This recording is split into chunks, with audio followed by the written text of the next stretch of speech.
Hello friends, आप देख रहे हैं आपका चैनल शेयर बाजार विद आयुष।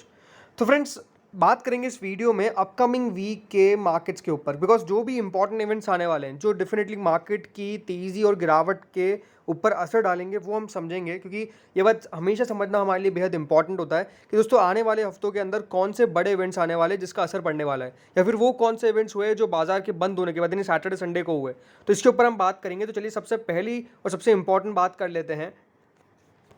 तो दोस्तों जो सबसे बड़ा यहाँ पर चीज़ निकल के आई, जो फैसला निकल के आया सरकार के द्वारा, वो यही था कि सरकार के द्वारा 2000 रुपये के नोटों को बंद कर दिया गया। एक तरीके से हम ये कह सकते हैं वाइडर पर्सपेक्टिव में कि 2000 रुपये के नोट आपको 30 सितंबर के बाद कामकाज करते हुए यानी लीगल टेंडर बेसिकली नहीं रहेंगे, ये बात बताई गई है। अब डेफिनेटली इसके ऊपर भी क्वेश्चन निकल के आ रहा है कि क्या 2000 रुपये के नोट 30 सितंबर के बाद बिल्कुल चलना ही बंद हो जाएंगे। अब इसका आंसर डेफिनेटली ज़्यादा लोगों के पास है नहीं, क्योंकि सही तरीके से बताया नहीं गया। अभी ये कहा गया कि एक डेडलाइन है 30 सितंबर तक।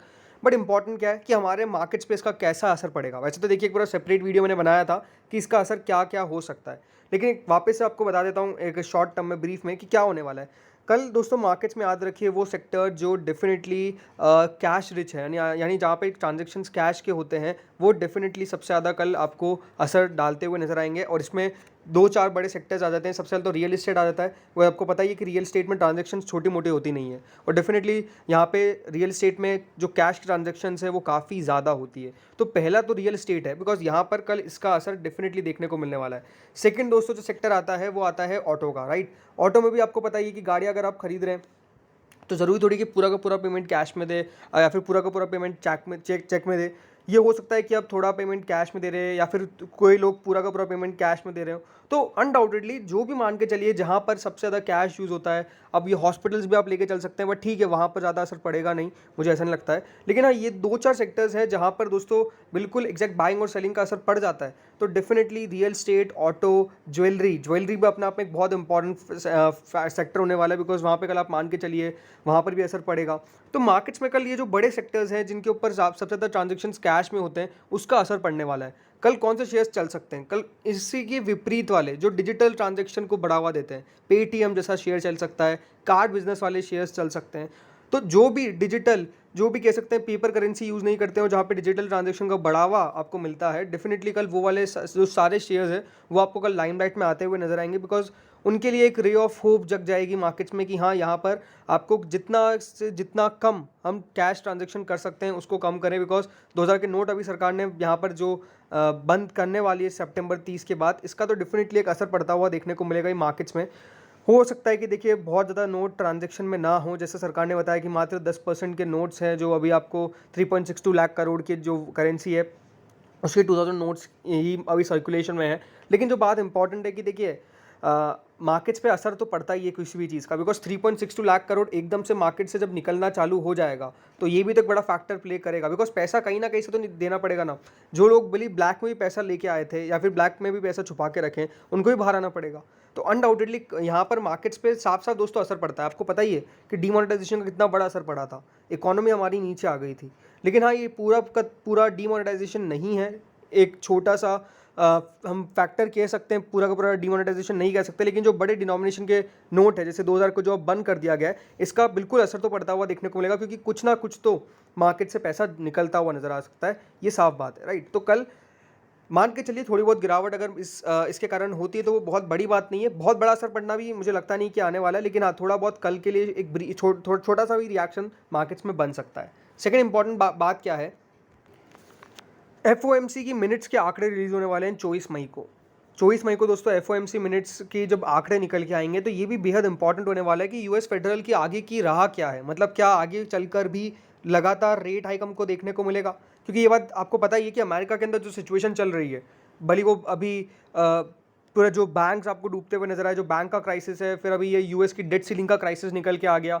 सो ये जो भी दोस्तों नई चीज़ें निकल के आ रही है, इन्फ्लेशन जो है वो डेफिनेटली अभी भी हम कह सकते हैं कि उस तरह से काबू में नहीं आया है। तो क्या होने वाला है एफओएमसी के मिनट्स में, क्या पॉजिटिव कमेंट्स निकल के आएंगे या फिर अभी भी जो हॉकिश व्यू है और जो रेट हाइक का व्यू है क्या अभी भी उसको मेंटेन करके चलता है यूएस फेड? ये बहुत इंपॉर्टेंट होने वाला है हमारे लिए देखने को। इस हफ्ते कोई मीटिंग नहीं है, ये बात ध्यान रखिएगा, सिर्फ मिनट्स निकल के आने वाली है, यानी उनकी जो बातें थी उसका बताया जाएगा कि वो क्या सोचते हैं उनका आगे का मानना क्या है। मीटिंग कब है? मीटिंग जून के अंदर है। अभी तो देखिए 4 मई को उनके द्वारा 25 बेसिस पॉइंट रेट हाइक की गई थी और अब जून में है, 12-13 जून को शायद तक जो है मीटिंग है। जी हाँ, 13-14 जून को मीटिंग आपको देखने को मिलेगी एफओएमसी की। सो वो डेफिनेटली काफ़ी इंपॉर्टेंट होगी, लेकिन हाँ अभी तो काफ़ी समय है। बाकी जो ओवरऑल बात बताई जा रही है वो यही है कि आने वाले समय में हो सकता है कि यूएस भी अपनी रेट हाइक के ऊपर रोक लगाए, यानी यूएस भी रेट हाइक को अभी बंद कर दे या फिर उसको एक ही स्तर पे बढ़ाते जाए, फिर जाके एक बार जाके रुकेगा एंड देन डेफिनेटली वो पॉज ही रहेगा। कम होने की बात तो कहीं नहीं है, कम तो हमारे इंडिया के अंदर भी नहीं होने वाली है रेट हाइक, बट ये ज़रूर है कि जो रेट हाइक लगातार हो रही थी हमारे यहाँ पे ज़रूर पॉज हो गई, लेकिन अभी भी वो पॉज की पॉज ही रहेगी, यानी जितने पे थी वितनी की वितनी रहेगी। कब से कम घटना चालू होगी वो बात अभी हमारी समझना दूर की बात है, वो काफ़ी इतना जल्दी नहीं होने वाला है। अब अगला आता है दोस्तों यूएस डेट सीलिंग। अब ये बहुत इंपॉर्टेंट है कि यूएस की जो डेट सीलिंग है, जो 31.4 ट्रिलियन डेट का उनका जो पूरा टारगेट होता है कि हाँ इसके ऊपर नहीं जा सकते हो आप, इसके ऊपर सरकार जो है वो पैसा नहीं निकाल सकती है, पैसा नहीं रेस कर सकती है। सो ये अनडाउटेडली कह सकते हैं कि एक बहुत इंपॉर्टेंट बात होने वाली है, जिसके कारण कह सकते हैं कि हम यूएस के जो प्रेसिडेंट थे, जो G7 समिट थी वो उसको भी टालना पड़ा बिकॉज यूएस की डेट सीलिंग का खतरा सामने दिखने लग गया। तो ये बहुत ज़रूरी होने वाला है। इसके ऊपर भी ऐसे तो सेपरेट वीडियो हमने बनाया है कि यूएस की डेट सीलिंग क्या है, तो वो जाके भी आप चेकआउट कर सकते हैं। मैं लिंक सबके डिस्क्रिप्शन में देते जाऊंगा, तो जाके आप चेकआउट कर लेना। लेकिन इंपॉर्टेंट बात क्या है कि बाजार के लिए सबसे ज़रूरी यही है कि यूएस की जो डेट सीलिंग है, अनडाउटेडली मुझे तो ये लगता है कि अपनी डेट को ही ऊपर बढ़ा देंगे, वरना तो अमेरिका क्या डिफॉल्ट थोड़ी होने वाला है। अगर अमेरिका डिफॉल्ट हो गया तो 110% आप समझ लीजिए रिसेशन आ चुका है, क्योंकि अमेरिका डिफ़ॉल्ट हो गया। मतलब अमेरिका के सरकार के पास पैसा नहीं है उनकी मिलिट्री तक को पैसा देने के लिए। बिकॉज इसका मतलब क्या है? इसका मतलब यही है कि जो इनकी पूरी सीलिंग है, मान लीजिए 31.4 ट्रिलियन डॉलर का ये एक सीलिंग है, यहाँ तक पहुँच गया। अब इसके ऊपर नहीं जा सकती सरकार, इसके ऊपर अगर चली जाती है, यानी अगर इसके ऊपर सरकार के ऊपर कर्जा बढ़ जाता है तो सरकार बेसिकली डिफ़ॉल्ट हो जाएगी, बिकॉज सरकार के पास पैसा बचेगा ही नहीं। तो ये बात इंपॉर्टेंट है कि अब देखना होगा कि यहाँ से होता क्या है। बिकॉज जो मीटिंग होने वाली है उसमें माना ये जा रहा है कि जो रिपब्लिकन पार्टी के मेंबर्स है, जो अपोजिशन पार्टी के मेंबर्स है, जो अभी करंट गवर्नमेंट जिनकी पार्टी की है, वो सब बैठेंगे मिलकर और डेफिनेटली यहाँ पर जो लिमिट है उसको रेस कर देंगे। यानी 31.4 ट्रिलियन डॉलर की अभी है, तो हो सकता है कि इसको 35 ट्रिलियन डॉलर डेट कर दिया जाए, ट्रिलियन डॉलर कर दिया जाए। अब देखते होता क्या है वो, लेकिन हाँ इंपॉर्टेंट यही है कि अब देखते होता क्या है, क्योंकि Washington stares at the June 1 deadline, मतलब 1 जून वो डेडलाइन रखी गई है फॉर रीचिंग अ डील और risking a historic default on its upcoming debt payments. ये साफ साफ बात बताई गई है। तो अनडाउटेडली देखते होगा क्या, क्योंकि इस सब चीज़ों से सबसे इंपॉर्टेंट यही है कि एक सबसे दुनिया की बड़ी इकोनॉमी के ऊपर डिफ़ॉल्ट का खतरा मंडरा रहा है, और अगर वो डिफ़ॉल्ट हो जाती है, वैसे तो मेरे को लगता नहीं होगी, लेकिन अगर हो जाती है तो मार्केट्स में आप मान के चलिए त्राही त्राही यानी गिरावट बढ़ जाएगी। मच जाएगा यहाँ पे शोर कि रिसेशन बिल्कुल आ चुका है और रिसेशन बिल्कुल अपने पीक पर आ चुका है। अगला है कि कॉर्पोरेट अर्निंग्स। अब कॉर्पोरेट अर्निंग्स हम कह सकते हैं मेजर कंपनीज की तो रिलीज़ हो चुकी है और अब ऑलमोस्ट आखिरी एक दौर चलना चालू होने वाला है कॉर्पोरेट अर्निंग्स का। लेकिन हाँ, इस हफ्ते भी कुछ बड़ी कंपनी जिसमें BPCL, Ashok Leyland, NMDC, Hindalco, Oil India, LIC, National Aluminium, Zee Entertainment, Vodafone Idea, भेल, Info Edge, ONGC, Sun Pharma, इन सब के नंबर्स निकल के आने वाले हैं। इन सब मेजर कंपनीज के नंबर्स निकल के आने वाले हैं। देखते हैं नंबर्स किस तरह के आते हैं, अच्छे आते हैं या फिर यहाँ पर भी आपको इन्फ्लेशन का यहाँ पर भी अभी दिक्कत दिख रही है, ये साफ साफ पता चल जाएगा। मेजरली मुझे लगता है कि नंबर्स अच्छे ही आने चाहिए कंपनीज़ के, भली वो ऑटो हो, ऑटो के नंबर्स तो अच्छे आने चाहिए। अशोक लेलैंड अच्छे नंबर्स पेश करना चाहिए। BPCL देखते हैं नंबर्स किस तरह के निकल के आते हैं। मेटल्स में डेफिनेटली अभी उम्मीद कम है, तो मेटल्स के नंबर्स किस तरह के निकल के आएंगे। मतलब मैं मानता यही हूँ कि नंबर ज़्यादा अच्छे निकल के नहीं आने वाले मेटल्स के, क्योंकि मेटल्स में तो प्रॉब्लम आपको हर एक कंपनी में देखने को मिल रही है, भली वो टाटा स्टील हो, भली वो वेदांता हो, हर जगह दिक्कत है। तो देखते हैं अब यहाँ पे नंबर्स किस तरह के निकल के आते हैं हिंडाल्को, NMDC के। ऑयल की प्राइसेस। अब ऑयल की प्राइसेस भी मेजरली अगर आप पिछला हफ्ता देखेंगे तो क्रूड ऑयल जो था वो करीबन 2% वीकली अपसाइड दिखाया था।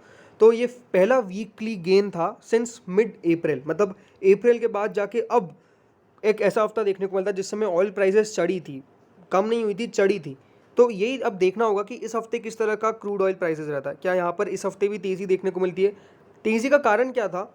जो सप्लाई डिसरप्शन देखने को मिला है दोस्तों, क्योंकि कनाडा में वाइल्ड फायर लगी है और जिसके कारण जो फेवरेबल डिमांड आउटलुक है, जो इंडस्ट्रियल एनर्जी एजेंसी IEA के द्वारा भी बताया गया है, और जो एजेंसी मान के चलती है कि जो ऑयल की डिमांड है वो राइज़ करेगी, इसीलिए 2.01 MBPD 2023 के अंदर ये हो सकता है, जिसके कारण 2.21 बेसिस पर बढ़ाया जाएगा। तो ये बाजार में मान के चल रही है कि जिस तरह से ऑयल की डिमांड इंक्रीज़ होने वाली है, इसके कारण ऑयल की प्राइसेस में आपको पिछले हफ्ते तेज़ी देखने को मिली, और यही आगे भी मान के अगर चलते हैं तो बिल्कुल ऑयल की प्राइसेस में आपको तेज़ी देखने को मिल सकती है। एंड डेफिनेटली क्रूड याद रखिएगा बहुत इंपैक्ट करता है मार्केट्स को। तो देखते हैं होता क्या है। क्रूड अभी करीबन क्रूड देखा जाए तो करीबन नियर $64 प्रति बैरल के आसपास का सपोर्ट लेके चलता है। तो अभी जब बाउंस बैक देखने को मिलेगा तो ये मान के चल रहे हैं कि $75.80 प्रति बैरल तक का आपको लेवल्स देखने को मिल सकते हैं। तो ये ज़रूर है कि हाँ, प्राइजेस बढ़ने का काफ़ी एक्सपेक्टेशन इस हफ्ते लगाया जा रहा है। अब कितना क्रूड ऑयल की प्राइसेस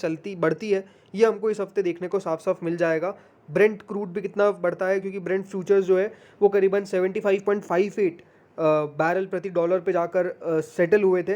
वही अगर WTI क्रूड की बात करता हूँ मैं, तो $71.69 के मार्क को टच किया गया था। तो आई थिंक ये मेजर पॉइंट्स है जिसके ऊपर फोकस करना है, क्योंकि क्रूड ऑयल की प्राइसेस अगर लगातार बढ़ती जाती है तो बिल्कुल मार्केट में गिरावट होने की संभावना देखने को मिल जाती है। बट क्रूड जब तक दोस्तों शांत रहता है तब तक मार्केट्स में तेजी होने के चांसेस काफ़ी ज़्यादा बढ़ जाते हैं।